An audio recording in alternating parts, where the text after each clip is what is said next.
Hey, what's going on, guys? Welcome back to Infinitive English channel. My name is Rahman, and I'm here today back with another video about phonetics of lazy English, American English. So, without further ado, let's get to it. Today, we're talking about prepositions like for, of, to, and or.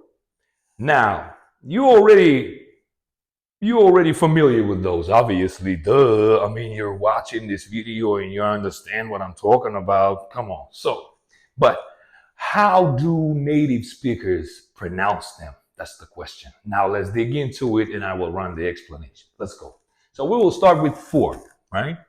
So for, sometimes for it's really articulated like fully for, depending on where is it in the what's the word sequence, where is it, in the beginning, is it in the middle, is it at the end of the sentence, right? But I will do more specific video on each and every one of those words later, but today this one is just a summary of them, right? So we're gonna get a small tip of it. All right, let's go. But it's an essential tip anyways, right? So for, I'm waiting for you. For you, it's quite difficult to go with the vowel color, the color vowel or sound, right? Like in sport, some people sport, for, but yeah, okay, I get it. Some folks, they quite fond of the American color vowel R sound and they try to put it everywhere they can. But sometimes it gets a little weird. But anyways, so the native speakers will pronounce this phrase over here like, I'm waiting for you. Keep in mind, listen closely. I'm waiting for you. Did you hear me say for you? Nope.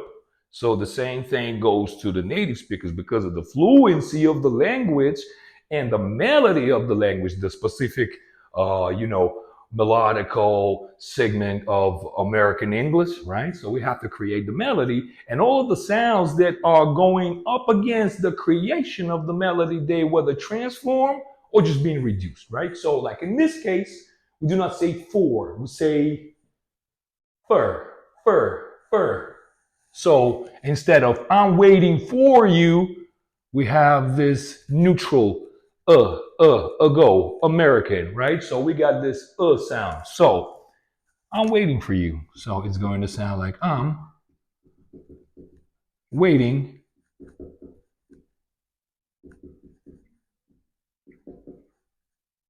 for you. I'm waiting for you. Hurry up, right? I'm waiting for you. Now keep in mind, when you use those reductive sounds, especially vowel sounds, you do not emphasize them. Like, I'm waiting for you. No, it's not for you. It's for you. For you. Everything is connected. Keep in mind, everything's connected. I'm waiting for you. So instead of for, I'm not saying that every single time it is reductive like this. No. It's not. It's not. And I will, I'll make sure to, get it all covered as fully as I can in the next video. Make sure to check it out. So, but in this case, I'm waiting for you. I'm waiting for you. Okay. I'm waiting for you. Hurry up. For. Okay. Cool. Let's move on. Now the next one. Of. In this situation with of, can you hear the way I say it? I did not say off because again, off meaning turn off, switch off, or go off, or plenty of other phrasal verbs with off. Off, it's a different preposition, right? So it's pronounced as of. You see the neutral sound as in word cup, of, or just So instead of saying off, you need to say of, or right?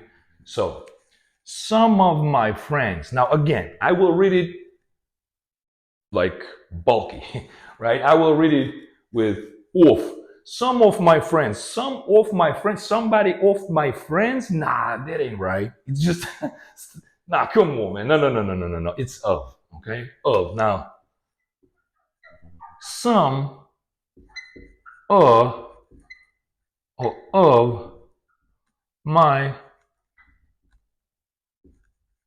friends. Some of my friends. Some of my friends are common or whatever. It's just like, I took it out of the context. But anyways, it's clear, right? So some of my friends, try saying this. Some of my friends, some of my friends, some of my friends, some of my friends. So depending on what sound is going to after the f sound, right? It depends. So like it all comes down to a natural ability to pronounce sounds, to produce them, right? So you may say some of my friends, you may say some of my friends, but anyway, you have to keep everything connected. And by the way, I will do another video on the preposition of and how it works in different case scenarios. All right. So again, it's not some of my friends, it's some of my friends or some of my friends. Okay. Not of, but of, or okay. Let's move on. So now next one.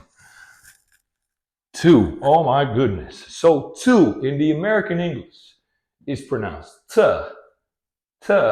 or duh. And again, duh as in flap sound. Again, depending on its position within the chunk, right? So, but of course you say like, oh, Rahman, and where is to?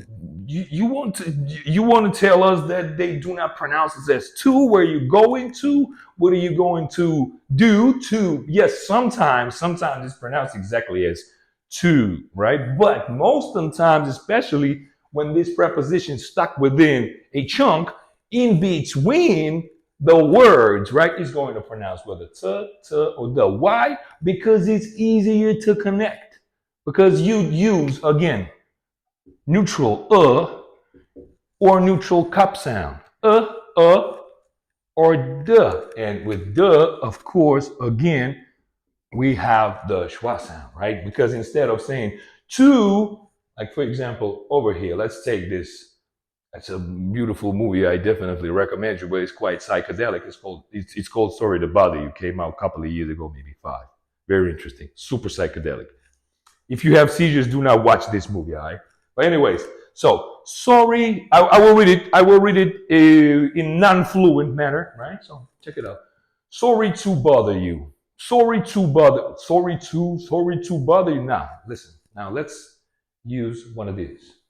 Again, depending on the position. In this case, which is going to be more natural? Which will allow to create this melody of spoken American English, right? This flow, right? Now let's check it out. Not sorry to bother you, but sorry to bother you. Sorry to bother you. Sorry to bother you. It's already easier, right? Sorry to bother you. Sorry to bother you. Okay, but now let's try with this one. Sorry to bother you. Okay, sorry to bother. Oh, okay. Sounds pretty natural, isn't it? Right? So it's going to be sorry to bother you. Sorry to bother you, but all them marketing, phone telemarketing people, they call you sorry to bother you, la la la, and stuff like that. Yes. So it's not sorry to bother you, but sorry to bother you. Again, try it with me. Sorry to bother you. Again, do not try to push it out and make it sound as if it was stand out type of segment of a chunk. No. It is reduced with one goal to not mess up the sequence and let us to create a specific American melody, right? So sorry to bother you. Try it with me. Not sorry to bother you. No. Sorry to bother you. Sorry to bother you. Okay? Coolio. Let's move on. And the last but not least is or. The easiest of them all. Well, it has something to do with whether it's rhotic pronunciation or non-rhotic. Well, again, I will cover it in another video. So, but just to let you guys know, rhotic pronunciation, it's car, bar, mother. Non-rhotic is car, bar, mother. So now, depending on which one is it, this or is going to be transformed, right? So coffee or tea. You may say coffee or tea, but again, you will never hear in a quite, friendly and relaxed situation when someone asking their friend, like, coffee or tea? You heard it, don't you? right? Listen. You heard, didn't you? I'm sorry, didn't you? But anyways, coffee or tea? Or did I say or? Coffee or tea? Coffee or tea? No, I said coffee or tea. Coffee or tea? Okay, so now the or transforms into just So we just replace this or into sound, color vowel, sound. And now it all depends on how you naturally pronounce the R sound. If you do pronounce it colorly voweled, like you say car, bar, right? So you, of course, you can't go ham and cheese with these R sound here, right? So you may say coffee or tea, but again, it's not or. You see the or, it's not there. It's just coffee or tea, right? Coffee or tea. Well, it's rhotic variation of it, right? Coffee or tea? Coffee or tea? Would you like coffee or tea? Now, not rhotic. Would you like coffee or tea? Coffee,